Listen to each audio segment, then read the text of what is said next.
Hello and welcome to Cheap Shot Entertainment. This is your Retro Reviews segment, and we're going into February 2003. It is No Way Out 2003, February 23rd in fact, and this pay-per-view hailed from the Bell Centre in Montreal. This is the first pay-per-view, the first show since the infamous screw job in 1997 for the return of WWE to Montreal in Quebec, Canada. And there were several references to this during the show, but most notably, even though Shawn Michaels was an active wrestler at this time, winning the championship just 4 months earlier, he was not on the show. Probably for his own protection. The Canadians hold a grudge, shall we say. Got good pay-per-view buys. It's the fourth biggest pay-per-view in pay-per-view buys behind WrestleMania, SummerSlam and Royal Rumble. And we get commentary from Jonathan Coachman and Joe the King Lawler. Jim Ross was out with a concussion due to an attack the previous week on Raw. We've got quite a big show, bigger than most in terms of No Way Out here. We've got Hulk Rock 2, and that obviously was a rematch from WrestleMania 18. Huge match. It sends shivers down my spine every time I think about that match. It was absolutely brilliant. Stone Cold Steve Austin returns for the first time since the summer of 2002 when he took his ball and went home. Triple H defends the World Heavyweight Championship against Scott Steiner, returning to the WWE after, it's a good 10 years since he was in the company. And he was quite big on WCW when that went under. William Regal and Lance Storm defend the Tag Team Championship against Kane and Rob Van Dam, and Matt Hardy challenges Billy Kidman for the Cruiserweight Championship on this card. So, we've got a lot to get through. So, we're going to go into the first match now.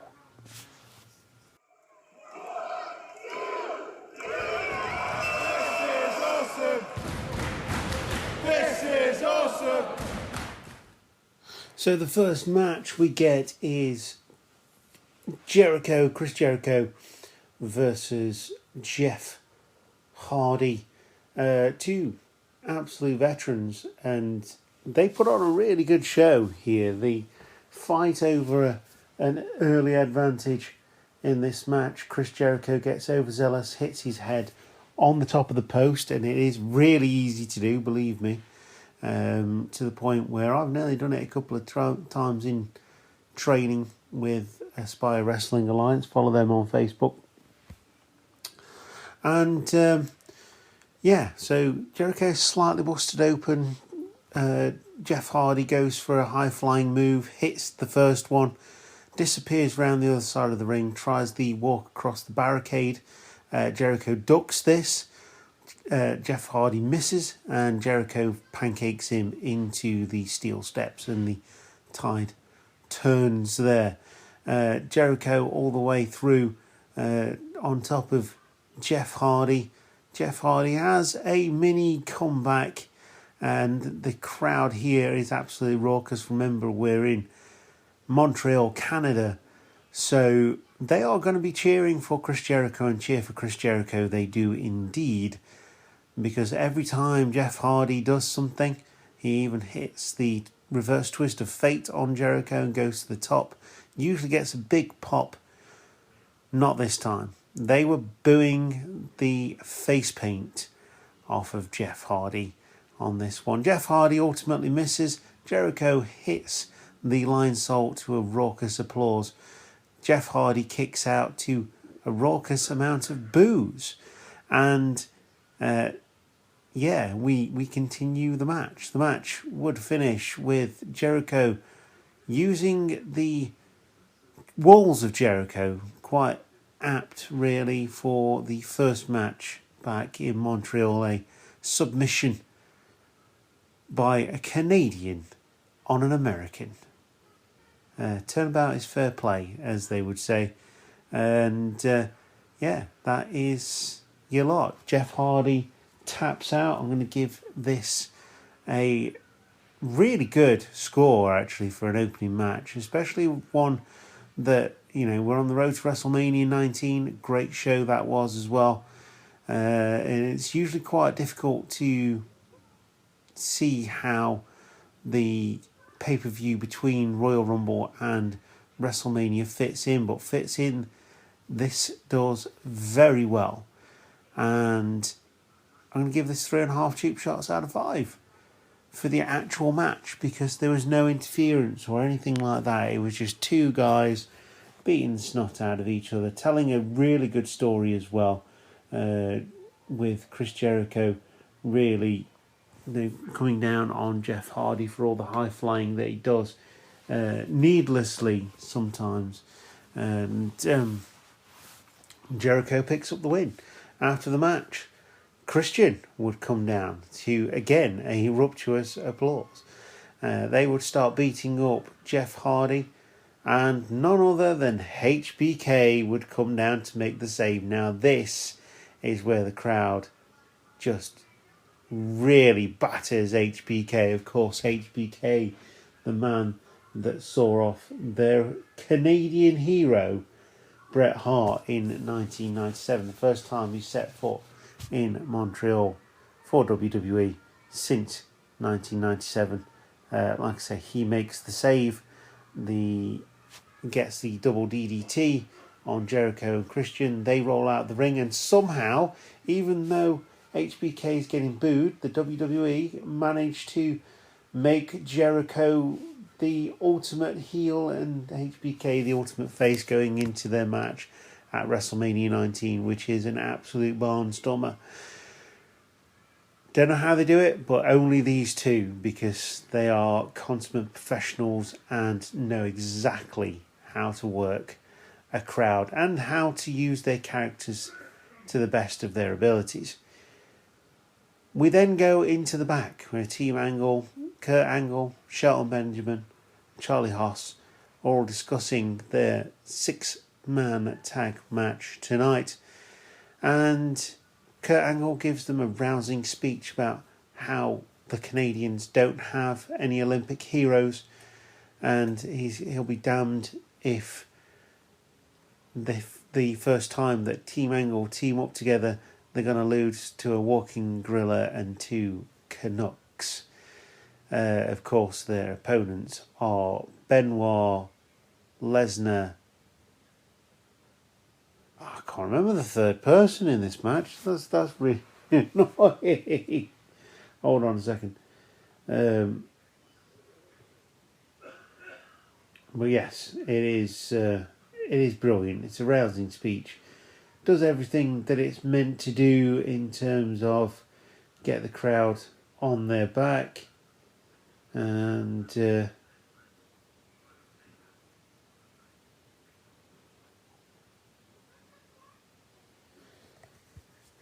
Edge. It's Edge, Benoit, and Lesnar. I knew I had it in there somewhere. It was in the head somewhere.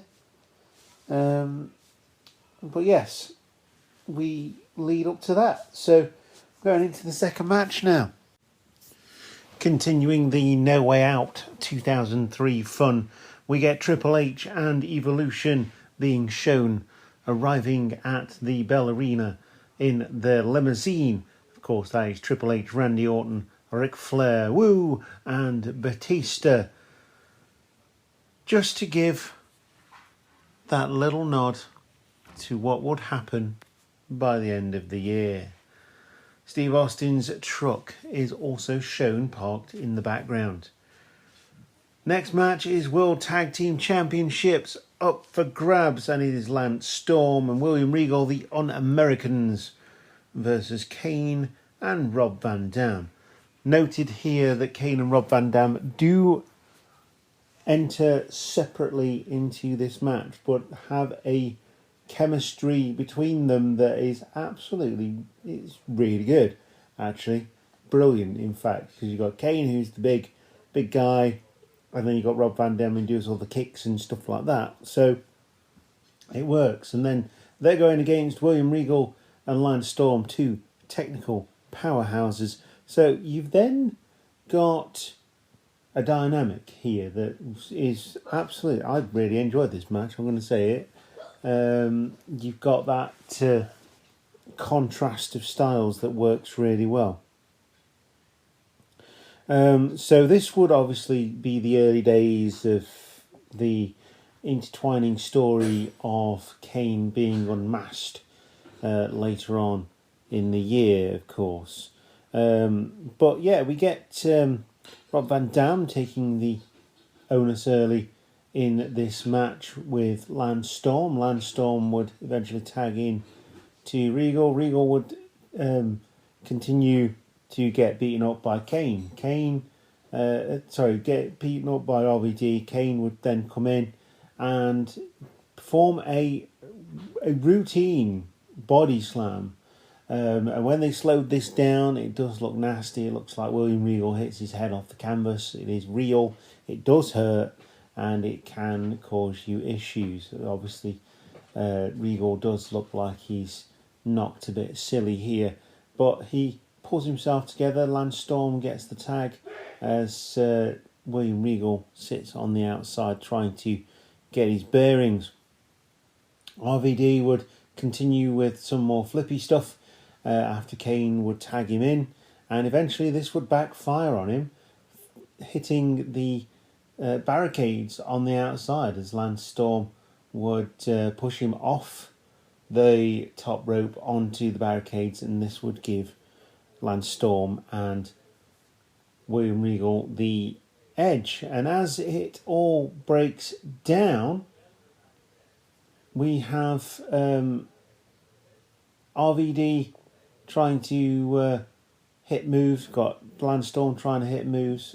Regal then jumps on Kane's back, trying to pull Kane, trying to take Kane out with what looked like a routine sleeper hold, but would eventually lead to Kane's mask being turned around, and it would then be Storm who pushes RVD into Kane, and Kane just grabs out the first thing he sees, or not seen in this case, and gives RVD a choke slam. At this point, William Regal would crawl into the cover and pin RVD to retain the championships. Like I say, I really enjoyed this match. It was a good finish as well. It wasn't screwy. It made sense because Kane wears the mask and all that kind of stuff. And then subsequently after the match, it wasn't all hugs and it's all right, man. RVD walks away from Kane. Kane then wondering why. Kane wondering what's going off because he couldn't see. But yeah, the championships are retained on this occasion. I'm going to give this match 2.5 cheap shots out of 5. Straight down the middle. I thought it was really good, but it was it was one of those middle matches where they don't get loads of time, but it's just enough to put out a good story and make things move on. So, like I say, again, moving on. We get Josh Matthews interviewing Matt Hardy, and I love everything about the set here in No Way Out, because you've got the chains and they carry that on into the interview area in the back. Matt Hardy explains that everyone should start making things happen by following Mattitude and how their lives can be so much better if they do so. Halfway through this interview, he spots his brother Jeff and he says, "Hold on a second," and goes to give Jeff some advice, of which Jeff cordially disagrees with and gives his brother a big slap. Shannon Moore, the little MFer, trying to stop Matt Hardy reacting to that and thinking about his match with the Cruiserweight Championship coming up. So, yeah, we got the Cruiserweight Championship match next. This is SmackDown exclusive. It is Billy Kidman, who is the champion, won the championship from Jamie Noble in 2002 at Survivor Series, and he's going against Matt Hardy, who is accompanied to the ring by Shannon Moore. And of course, the Mattitude era is well upon us here with the Matt facts, and Matt hates ice and snow, along with Matt takes hot tea with milk and sweetener. Things you would not get through life if you didn't know. Love Mattitude. I thought the version 1 of Matt Hardy was possibly his best character, including Woken and Broken, because this one was just an extension of him, and it's just really funny.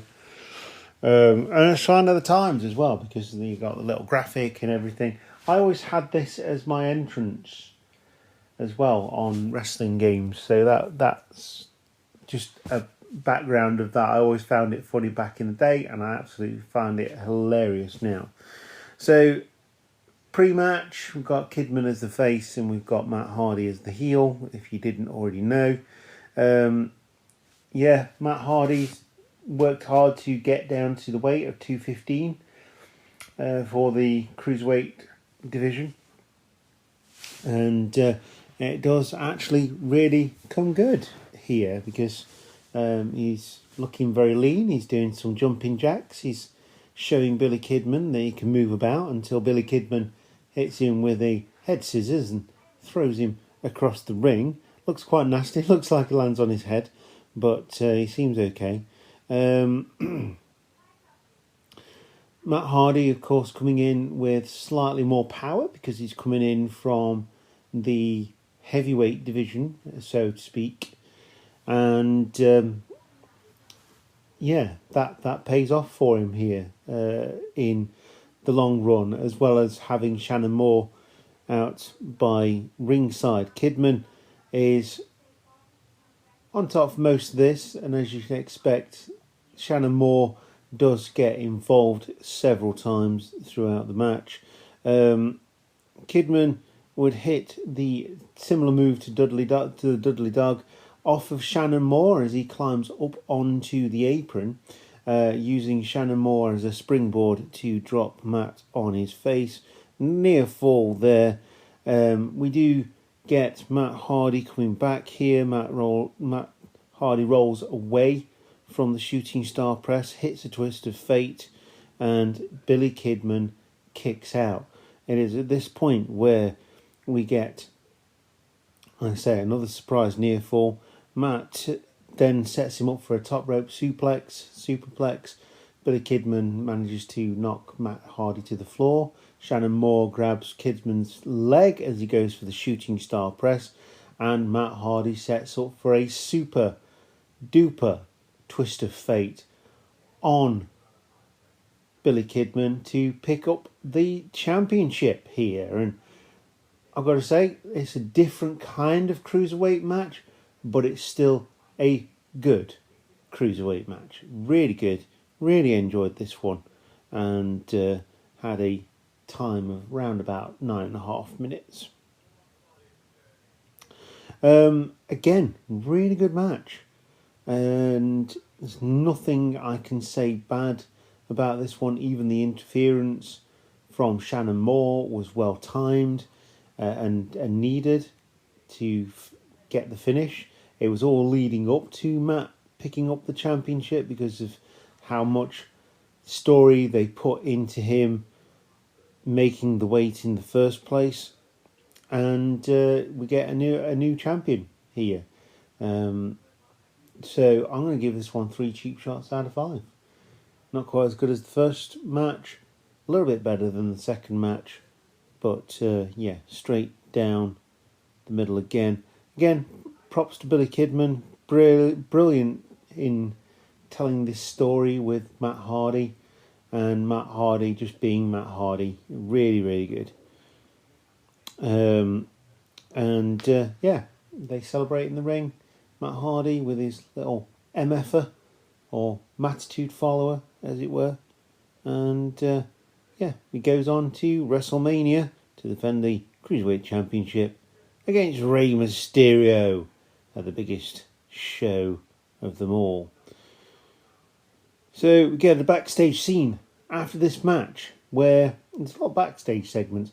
A backstage scene after this match where Edge appears to have been attacked by some unknown entity. He is lying face down in a blue bin, and Chris Benoit is screaming at him. Brock Lesnar's walking around like, what's happening? Stephanie McMahon's there, we've got the EMTs, they're really panicking. Is there going to be an injury to Edge? And is he going to be able to make the main event? Who knows? Only time will tell as we continue No Way Out. So moving on next, we get another SmackDown bout. It is The Undertaker versus Big Show with Paul Heyman. And of course, Big Show comes out with his agent, Paul Heyman, who is basically screaming all the way through the match. It's also the first match big enough to get a video package of what's been going down between The Undertaker and the Big Show, showing all these presents that the Big Show has sent The Undertaker throughout the process of this feud. And yeah, it was interesting. Like there was puppies, there was singing telegrams and all that kind of stuff as well. It was really quite weird. All to say that he's sorry. I mean, The Undertaker didn't accept his apology. Anyway, obviously, don't need to explain that The Undertaker is well and truly face here, with the Big Show being heel, just by the point that he's coming out with Paul Heyman, really. And that is that. So, yeah. So, in the early going, we get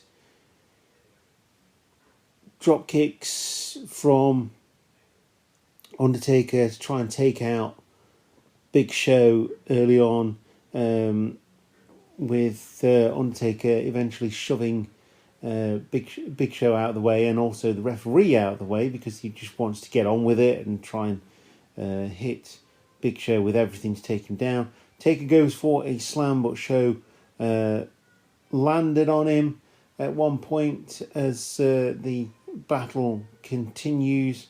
Big Show absolutely dominating The Undertaker, and the suplex goes well for the Big Show on The Undertaker. They announced that Edge has been taken to a local medical facility, and it's there's probably going to be a change in the main event for the night. Undertaker breaks out of a bear hug and goes for the run and tries to take out Big Show again after the punches, but walks into a side slam. Taker is bleeding from the head from all the headbutts and things that the Big Show has hit him with. Yeah, at least that's what it looks like anyway, with Big Show doing the same and bleeding from the top of his head. So Taker hits a leaping clothesline after being beaten up for a good long while with lots of headbutts and stalling moves.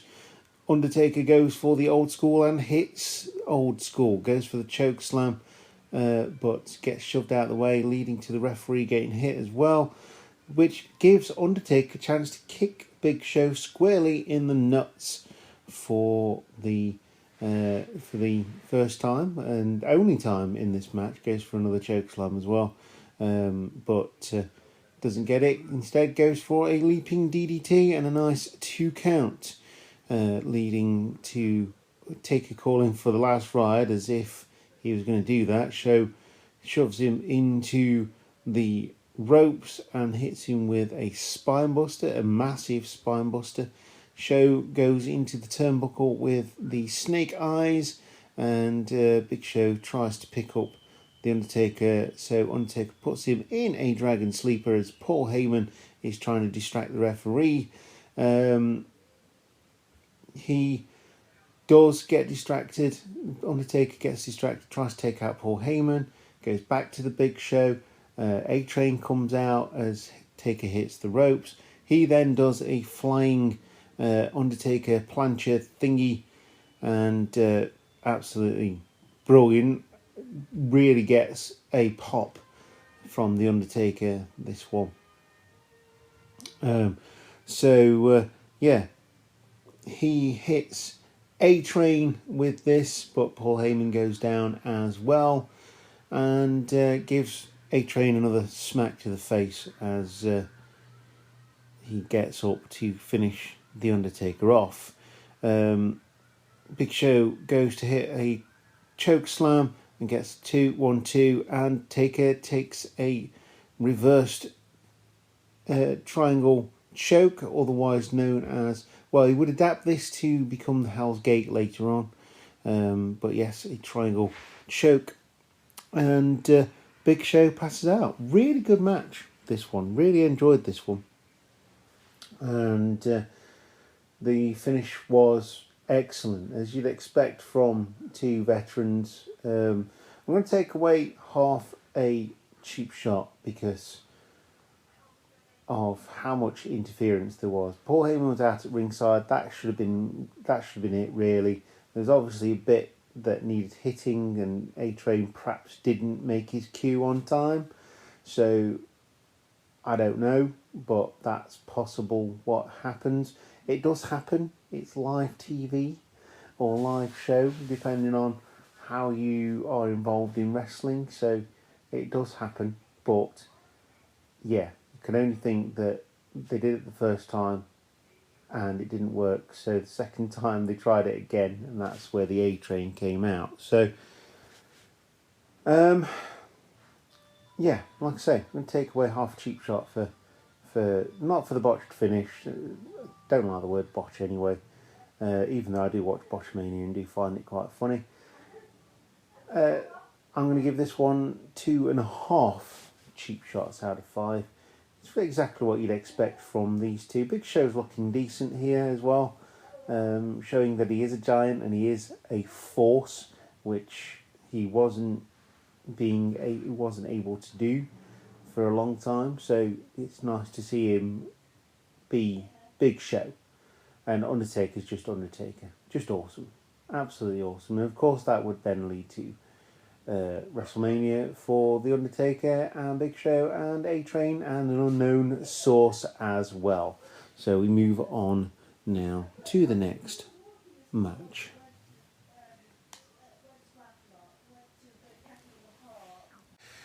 So we move on next to another backstage segment featuring Eric Bischoff in his karate gear, and he's talking with Chief Morley, and Vince McMahon turns up because he says that tonight, after seeing Bischoff's karate demonstration, he says tonight that it's going to be a match between the greatest karate champion the world has ever seen and the toughest SOB the WWE has ever seen. However, Vince McMahon, being Vince McMahon, says that if anybody, and he does mean anybody, looking at Chief Sean Morley, interferes in this match, they will be fired on the spot. Eric Bischoff looks dishevelled, looks dejected, and I feel quite badly for him because he's come up with some good stuff and he's been making WWE really good from 2002 to 2003 and beyond. Exceptional, in fact. But we move on. We move on to the 6-man tag match, which is not a 6-man tag match because Edge was taken out and taken to a local medical facility. Team Angle come out together with Paul Heyman, and we go on to this match. It is a handicap match. They were given the opportunity to pick a partner. Chris Benoit and Brock Lesnar, given the opportunity to pick a partner, they chose not to. They said, let's go it alone. And it is now Kurt Angle, Charlie Haas and Shelton Benjamin with Paul Heyman versus Brock Lesnar and Chris Benoit. As you can imagine, lots of wrestling holds to start with. Chris Benoit and Kurt Angle start in the ring. And this is a bit of a tussle. It's like reversals of reversals and then into more reversals. I always love watching Kurt Angle and Chris Benoit in the ring. Absolutely brilliant. As soon as he gets the tag to Brock Lesnar, of course, that's when things start picking up. He just plows through everybody. Just big moves, really quick as well. No matter how many times the Team Angle come in, Charlie Haas, Shelton Benjamin, Kurt Angle, and no matter how many times they come in, try and take him out, Brock Lesnar's there. He's ready to go. This one does break down quite early on, and it gets disbanded quickly and then starts again. But basically, the story is, in this match, I believe, from what I saw, the story is between Kurt Angle and Chris Benoit. They've got a massive history. The other story being told here is obviously that Brock Lesnar does have a meal ticket booked for WrestleMania against Kurt Angle. So, yeah, this one's huge. Brock comes in, gives everyone belly-to-belly suplexes. Chris Benoit, German suplexes. And it would come to an end when Brock Lesnar was sent out of the ring. Kurt Angle already out of the ring, saved by Shelton Benjamin. I say saved, he was on the shoulders for the F5. Shelton Benjamin drop-kicked Brock Lesnar, and Angle ended up on the outside with Shelton Benjamin and Brock Lesnar towards the end. Chris Benoit gets another German suplex and transitions into the crossface. Shelton Benjamin tries to make the save. Chris Benoit manages to get the crossface on again. Brock Lesnar comes in, scoops Kurt Angle up, who also tries to come in with the title, and scoops him up, F5s him. Charlie Haas does tap out. Chris Benoit gets the win in this one, which is brilliant because it makes him relevant to the title picture still. Absolutely brilliant booking here, and I've got to say that this was, well, I mean, they've all been fantastic matches so far. This one's definitely a 3.5 cheap shots out of 5 contender, because it is absolutely brilliant. It gets people ready for the next 2 matches, which would be the main events essentially, with Triple H versus Big Papa Pump Scott Steiner coming straight after this. The crowd was totally into the match the whole time, and especially with it being 2-on-3, you know what to expect here. Lots of cheating from the heel team, and the referee sort of losing control. And we've got another video package coming up next, featuring the World Heavyweight Championship, and Triple H defending the championship against Scott Steiner. A rematch from the Royal Rumble, which wasn't great, but you can tell that Scott Steiner has been working on things between the two shows. So, yeah, lots of heavy hitting here from Scott Steiner.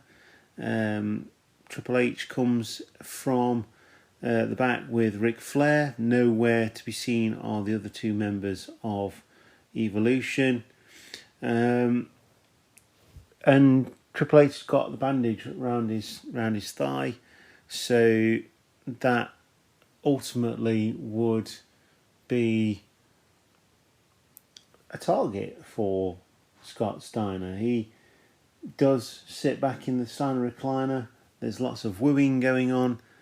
Triple H hits everything he can. There's chance of boring in this match. I thought this match was okay, much better than the Royal Rumble match, which Triple H carried. Scott Steiner did more in this match. Earl Hebner not giving in. Yeah, so the leg became an absolute target for Scott Steiner in this match. Like I say, it was better than the Royal Rumble match. It still wasn't great in terms of how things going. People cheering Triple H as how much they don't like Steiner, and Evolution gets sent to the back, even though they're just waiting on the stage. I feel like this match was overbooked for what it was. I feel like it could have carried without the overbooking because of Scott Steiner's improvement since Royal Rumble. He certainly didn't look as dangerous as he did at the Royal Rumble. But in terms of this match, it was just okay. With Triple H working with what he needs to work with and getting through it. So, yeah, I'm going to give this one a 1.5 cheap shots out of 5. It wasn't great. It wasn't completely terrible, but it was much better than the Royal Rumble match that they had. So, yeah, 1.5 cheap shots out of 5. We're going to move on to the next match. We move on now, after that match, to another non-match.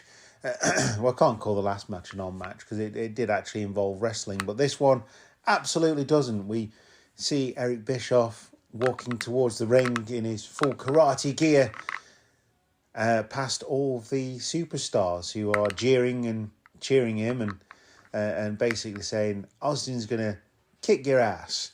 And so he did. Yeah, Eric Bischoff's obviously not happy about this because a lot of them are his brand of superstar. And it's a bit of a throwaway this. It's purely to bring Stone Cold Steve Austin back to the fray of wrestling of WWE after he took his ball and went home. So Eric Bischoff walks down to the ring first, stomping to the ring, really confident, as you wouldn't expect from him. And well, that's after, we get a surprise return and we hear the Oklahoma Boomer music, Boomer Sooner, as it were. Good old JR comes down to the ring for commentary after Eric Bischoff humiliated him. And he's bigging up Stone Cold Steve Austin in only a way that JR could possibly do. Stone Cold then makes his way out to the ring to a rapturous applause, not even dressed to wrestle. He just comes down to kick ass and leave, which is exactly what he does. Arrive, destroy everything, and leave, including Eric Bischoff after maybe 3 or 4 Stone Cold Stunners, and including one after the match because he'd got all the way to the top and then ran all the way back down to the ring just to give him another one because, hey, people are rapturous for it. It's It's just one of those things. They're happy to see Stone Cold back. Like WrestleMania last year, it was really cool to see Stone Cold back at this point in time. Of course, it wouldn't be too long before he would retire for a good long time, actually. About 19 years, which is crazy crazy, isn't it? It was WrestleMania 19 after his match with The Rock, which we're moving on to next in our classic pay-per-view reviews. So, yeah, I'm going to give this one cheap shot out of 5. It was entertaining as hell, but it wasn't really what you would call a wrestling match. And unfortunately, this seems to be a product of the last final 3 matches, because we move on to The Rock versus Hulk Hogan next. Rock Hogan 2 should have been absolutely brilliant after the first match that they had. Unfortunately, again, screwy. So the Rock came back from Hollywood after his, I would say, I mean, it worked out for him, but it definitely wasn't triumphant. It was his movie, The Scorpion King, that he went off to film. How he got more work after that, I don't know. Probably because he had all the charisma, but the writing was absolutely terrible. Yeah, so he comes back as Hollywood Rock. Brilliant, absolutely fantastic. And love that character, love the music that he comes out to. They've slowed down the rocks. To something a bit more fitting for a Hollywood superstar. And obviously Hollywood Hulk Hogan, it's Hollywood Rock versus Hollywood Hulk Hogan. Hulk Hogan's gone back to the red and gold of old. And we're expecting something good here. But unfortunately, there's another screwy finish. Vince McMahon gets involved in this one and causes causes Hulk Hogan to lose the match. The lights go out. Hulk Hogan wondering what's happening, and Vince McMahon comes out and causes the screwy finish. So yes, it's a shame because this match obviously should have been really good. Rock Hogan won at WrestleMania 18 was probably my favourite match on that card, and it was a stacked card. But this one fell short, like the 2 matches in front of it. The whole of the main event card for this event was really disappointing, and it's leading up to WrestleMania. You wouldn't expect it to be happening, would you? But it did. I'm going to give this one a bit more of a cheap shot rating. I'm going to give it 2 cheap shots out of 5.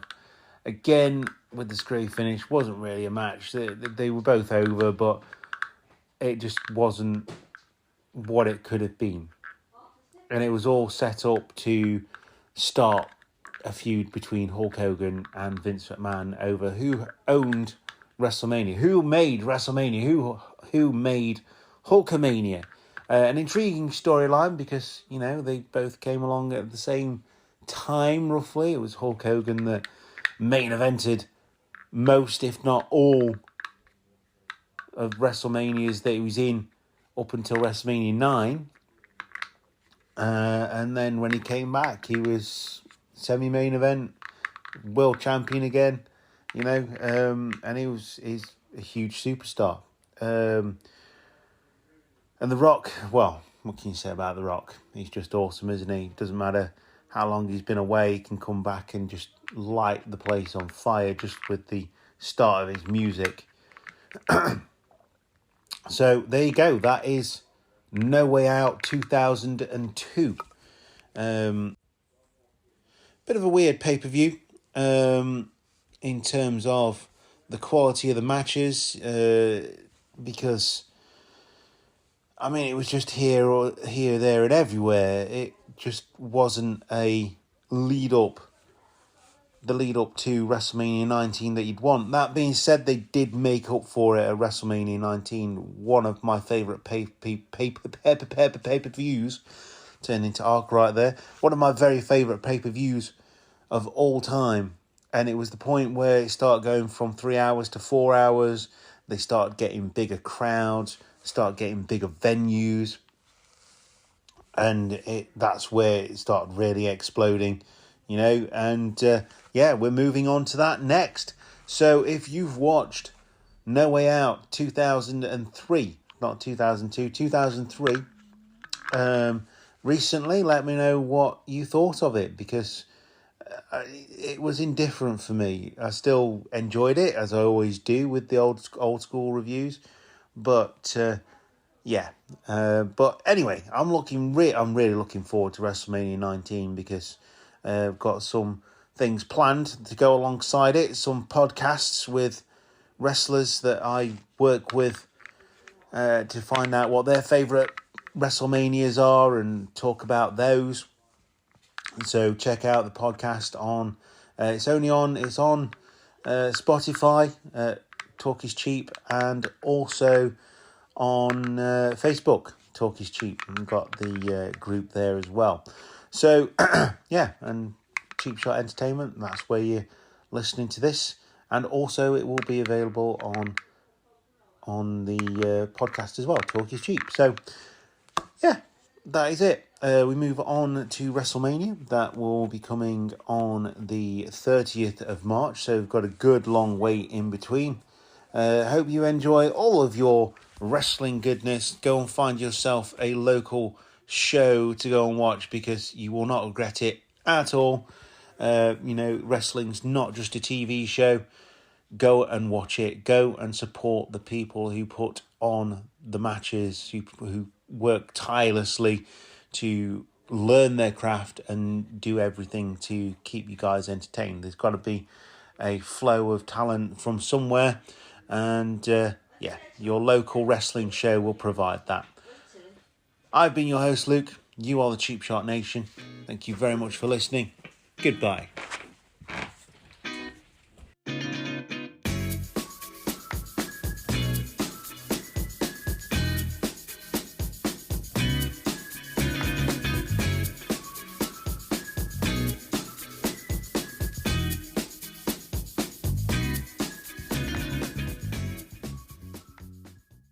Hiya.